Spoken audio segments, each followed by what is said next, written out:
So CPPIB is the investment management organization that invests the excess capital of the CPP itself. And the CPP is the Canada Pension Plan, which is Social Security for working Canadians outside of Quebec. And we have a significant pool of capital. We're at over $300 billion right now, and it will be growing substantially over the years to come. And so we're in a fortunate position that we have certainty of assets and a very long-term investment horizon. And those key factors, along with some other comparative advantages, really define the type of portfolio that we have created and run. And I would say most notably that because we were set up at arm's length from government, we have this governance model that allows us to pursue our mission, which is to maximize returns without undue risk of loss, in a way that is differentiated from the traditional pension world. I think the Canadians are known for this more generally, and we have a kind of active management approach, if you will, where we have chosen to insource a lot of our activities, and we have a very high proportion of our activities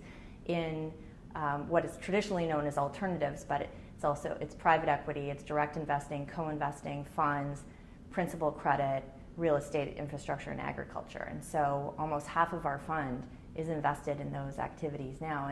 And the nature of our asset base is what allows us to be so focused on the liquid side of the investment spectrum.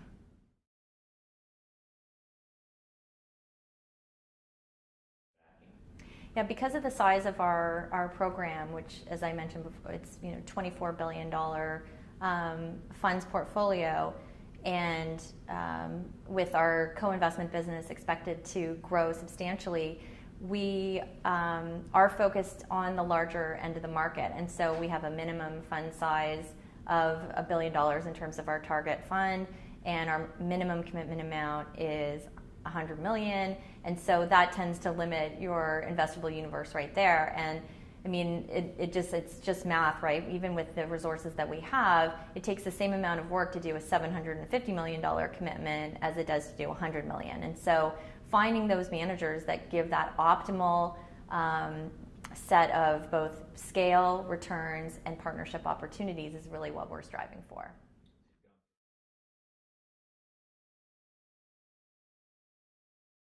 We are continuing to add new managers into our portfolio. We're very focused on a combination of firms that can deliver the best relative and absolute returns, and also who have an appetite to partner with us on co-investments or large, what we call more direct type of deals where we're partnered in a significant way with the GP on a deal, and more shared control type of deal. And so we look for those qualities in a manager, and we are, though, very long-term investors. And so we don't move in and out of the market in a market timing way when it comes to fund investing. And so we're focused on building long-term relationships with top-performing managers.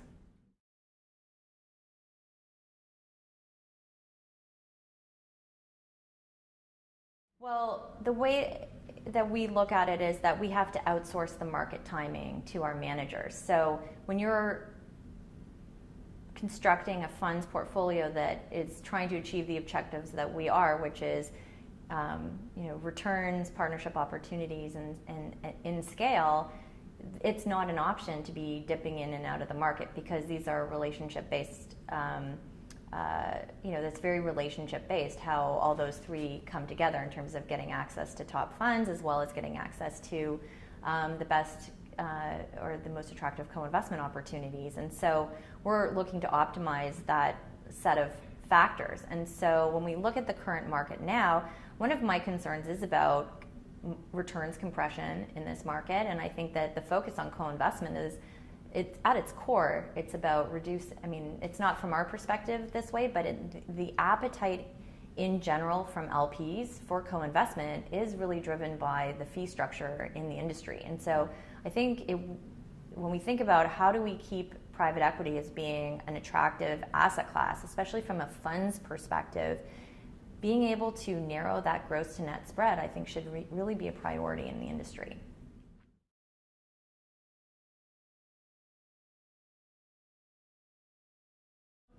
I think we're realistic about the way that the returns of private equity have evolved.